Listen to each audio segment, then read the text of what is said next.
Assalamualaikum warahmatullahi wabarakatuh.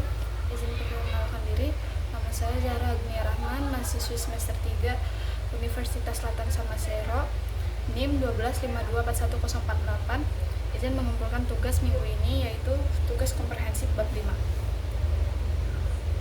Untuk soal yang pertama adalah, mengapa tuntutan investor dalam kasus ini kemungkinan besar muncul dari kesenjangan, ekspektasi, dan belum tentu dari kegagalan audit? Jawabannya adalah, tuntutan investor dalam kasus ini berkemungkinan besar muncul dari kesenjangan ekspektasi karena investor sering menganggap bahwa auditor bertanggung jawab penuh atas semua kesalahan atau kerugian yang timbul dari laporan keuangan, padahal secara profesional auditor hanya bertanggung jawab untuk memberikan opini atas kewajaran laporan keuangan, bukan menjamin sepenuhnya kebenaran atau keberlangsungan usaha perusahaan. Investor merasa audit gagal karena mereka berharap bahwa auditor dapat mendeteksi semua kecurangan atau memastikan perusahaan tidak bangkrut, sedangkan audit yang sesuai standar SASPAP tidak menjamin hal itu. Maka tuntutan itu tidak melulu menunjukkan bahwa auditor benar-benar lalai atau gagal dalam menjalankan prosedur audit, tetapi lebih disebabkan oleh ekspektasi yang berlebihan dari pihak investor kepada auditor.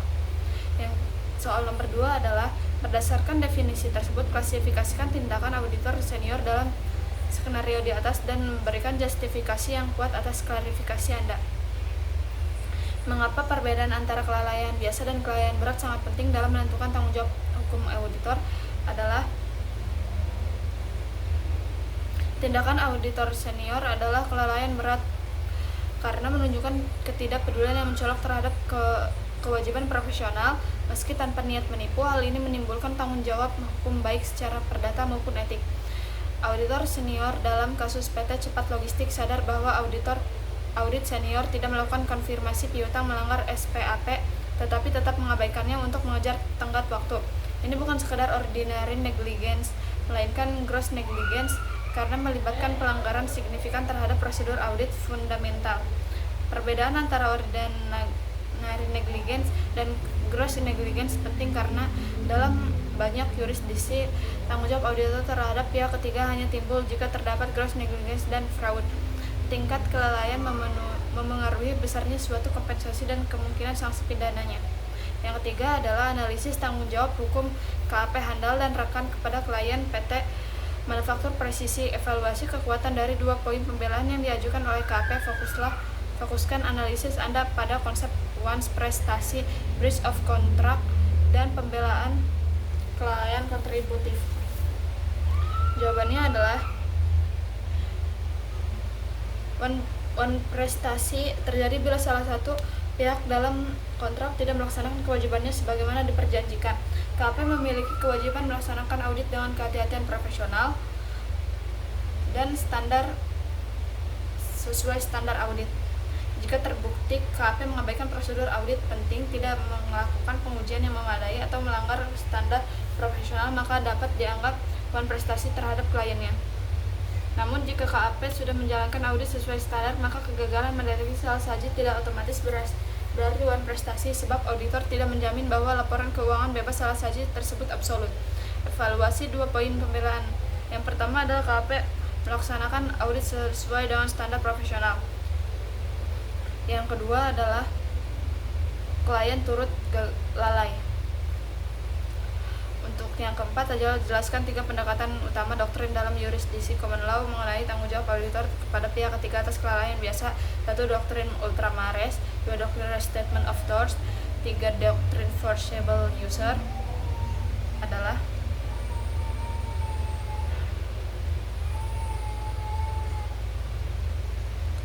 doktrin ultra mares. Auditor hanya bertanggung jawab kepada pihak yang memiliki hubungan langsung kontraktual atau pihak yang secara khusus diidentifikasi sebagai penerima manfaat utama dari jasa audit. Doktrin restatement of torts. Auditor bertanggung jawab tidak hanya kepada klien tetapi juga kepada pihak ketiga tertentu yang secara wajar dapat diperkirakan foreseen oleh auditor akan mengandalkan laporan audit untuk tujuan tertentu. Doktrin foreseeable user. Auditor dapat dimintai tanggung jawab oleh setiap pihak ketiga yang secara wajar dapat diperkirakan akan mengandalkan laporan audit. Yang kelima adalah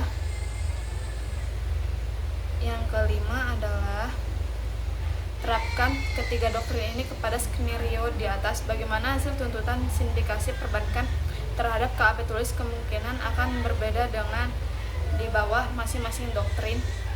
Doktrin mana yang Anda anggap paling relevan atau adil dalam konteks ini?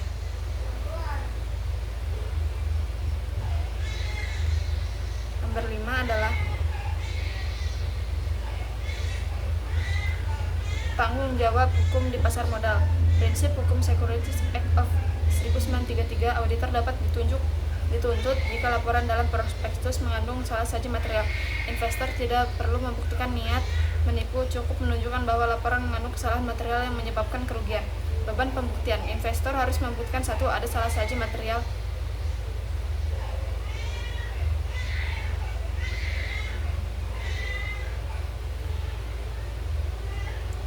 dalam konteks IPO. Tanggung jawab auditor lebih berat karena bersifat strict liability. Sebagai investor hanya perlu menunjukkan adanya salah saji, sedangkan auditor harus membuktikan kepatuhan profesional untuk bebas dari tanggung jawab. Baik, untuk nomor 6 adalah jelaskan tanggung jawab auditor terkait perdagangan saham di pasar sekunder. Mengacu pada prinsip Securities Exchange Act of 1934 dan Rule 10b-5. Berikan perhatian khusus kepada konsep scantier. Jawabannya adalah pasar sekunder adalah tempat saham yang sudah beredar pasca IPO diperjualkan belikan antar investor. Auditor dapat diminta tanggung jawab jika laporan audit yang mereka hasilkan digunakan oleh public investor dan mengandung pernyataan menyesatkan atau kelalaian material yang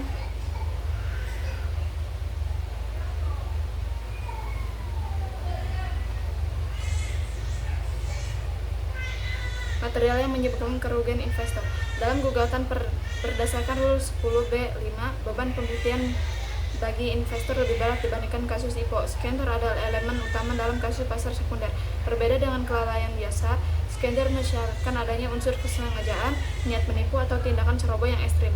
Auditor tidak bisa dipidana atau digugat perdata di bawah rules karena lalai. Secara biasa harus ada indikasi bahwa auditor mengetahui atau mengabaikan secara sadar bahwa laporan keuangan menyesatkan. Investor menuntut auditor karena gagal mendeteksi penipuan kliennya. Investor mengklaim bahwa auditor ceroboh karena tidak menemukan kecurangan. Dengan demikian, rule tidak dapat digunakan menggunakan auditor atas kelalaian biasa. Nomor 7,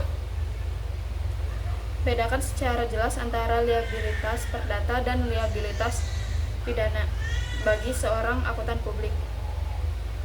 Adalah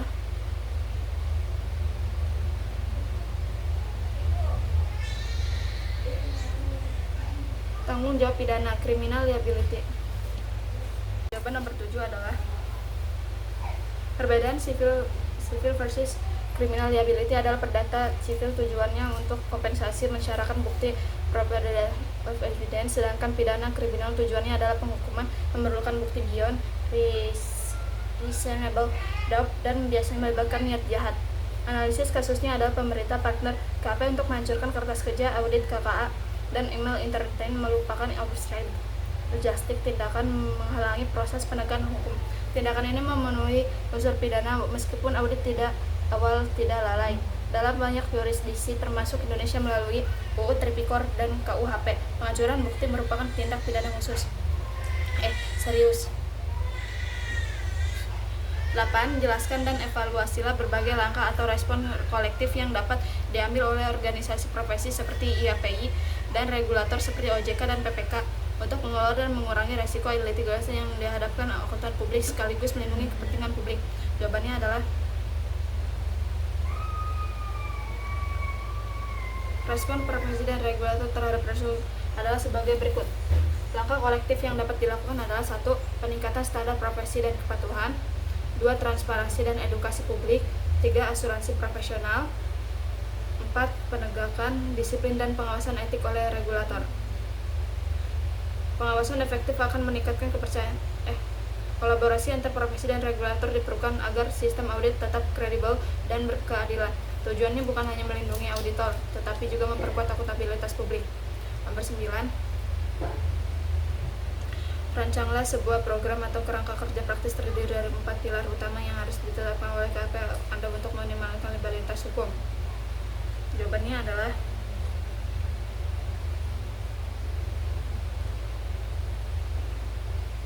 kerangka 4 pilar manajemen risiko hukum adalah sebagai berikut. 1. Manajemen penerimaan klien. Lakukan validasi dan reputasi, integritas dan resiko bisnis klien. Tolak klien dengan potensi moral hazard tinggi. 2. Pengendalian mutu perikatan. Terapkan engagement quality review oleh partner independen sebelum penerbitan opini. 3. Pelatihan dan etika profesional wajib continuous professional education dan pelatihan etika tahunan. Ciptakan budaya kepatuhan dan pelaporan pelanggaran internal. 4. Manajemen dokumen dan komunikasi. Gunakan sistem KKA digital dengan kontrol akses dan arsip sesuai regulasi. Dokumentasikan semua pertimbangan profesional untuk mengurangi sengketa hukum. Implementasi keempat pilar ini memperkuat audit defensibility dan mengurangi exposure hukum tanpa mengorbankan independensi dan objektivitas auditor. Yang ke-10 adalah analisis potensi tanggung jawab hukum KP cermat kepada dua pihak. Yang pertama itu kepada klien, yang kedua kepada pihak ketiga. Adalah 1. Tanggung jawab terhadap klien. PT Resto Enak. Kasus ini mirip dengan 1136 Tenant Corp v. Max Mottenberg 1967 di mana KP dianggap bertanggung jawab meskipun hanya melakukan jasa kompilasi karena gagal menjelaskan lingkup jasa dan mengabaikan indikasi penipuan. Ketiadaan surat perikatan memperlemah posisi KP. Walaupun bukan audit, KP masih memiliki tanggung jawab profesional untuk bertindak hati-hati dan melaporkan temuan signifikan kepada klien. Mengabaikan bukti ketidakwajaran hasil tidak seimbang faktur hilang dapat dikategorikan sebagai kelalaian berat. Tanggung jawab terhadap pihak ketiga. KSP maju bersama. Jika KSP menggunakan laporan kompilasi tanpa pengetahuan KP, laku tanggung jawabnya tergantung doktrin hukum yang berlaku. Di bawah Ultramares, KP tidak bertanggung jawab.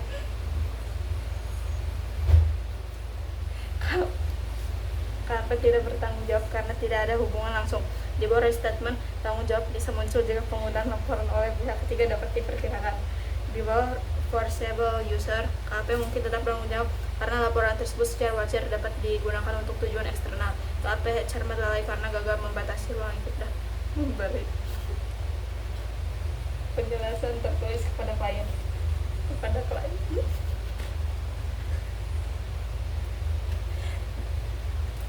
Tanggung jawab pada pihak ketiga. Kasus ini surat perkataan pencatatan bahkan dalam jasa non audit. Sekian dari saya. Wassalamualaikum warahmatullahi wabarakatuh. Mohon maaf jika ada kesalahan.